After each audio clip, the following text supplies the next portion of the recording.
இவ்வாறு இருக்கையில் அவர்கள் எவ்வாறு வேறொருவரை வரனாக தேர்ந்தெடுப்பார்கள்? தேவி,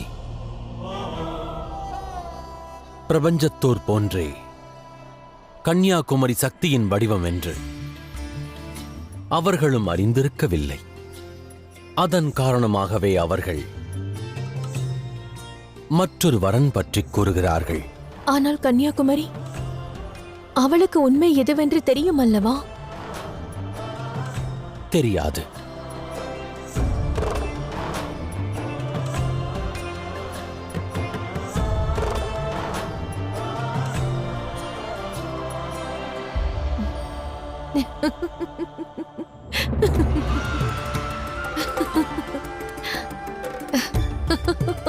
இதில் தாங்கள் நகைப்பதற்கு என்ன இருக்கிறது? மகாதேவா, ஆடவர்கள் மிகவும் விசித்திரமானவர்கள். மாபெரும் கிரந்தங்களை எளிதாக புரிந்து கொள்வீர்கள், ஆனால் பெண்ணின் மனதை புரிந்து கொள்ள மாட்டீர்கள்.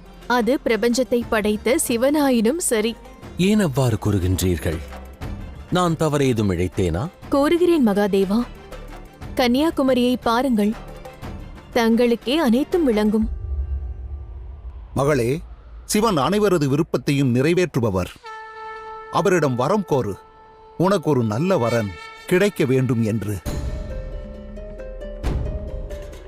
ஆம் மகளே, இரு கரம் கூப்பி தலை வணங்கி முழு பக்தியுடன் மகாதேவரிடம் உனக்கான வரனை கேள்.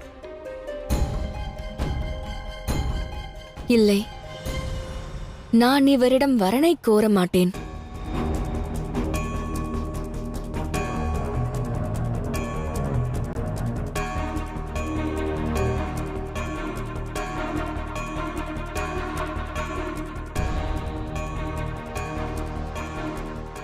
நீ என்ன கூறுகிறாய் மகளே?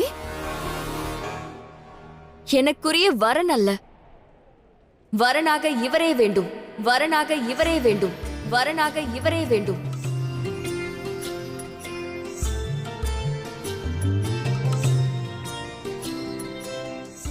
இந்த கன்னியாகுமரிக்கு சிவன் வேண்டும், சிவன் வேண்டும், சிவன் வேண்டும்.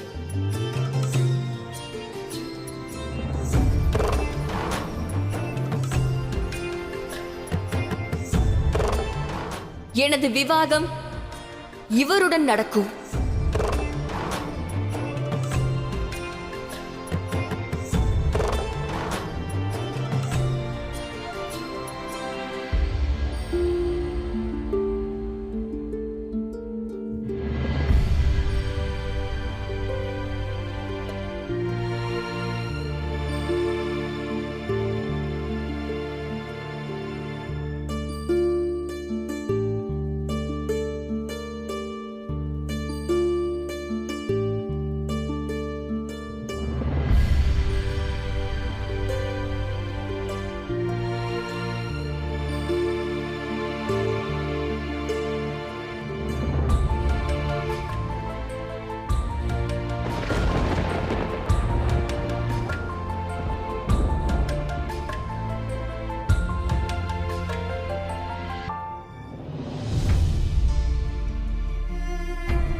மகாதேவா,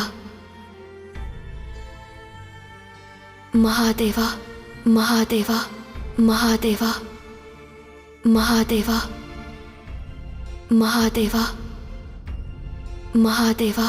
மகளே, நீ என்ன பிதற்றுகிறாய்? மகாதேவருடன் விவாகமா? அதற்கு வாய்ப்பில்லை மகளே. ஆம் மகளே, மகாதேவர் திருமணமானவர். சிவன் சக்திக்குடையவர். சிவசக்திக்கு இடையே செல்வது மாபெரும் பாவமாகும் மகளே. நாங்கள் கூறுவதை புரிந்து கொள். பிடிவாதத்தை விட்டுவிடு. மகாதேவா,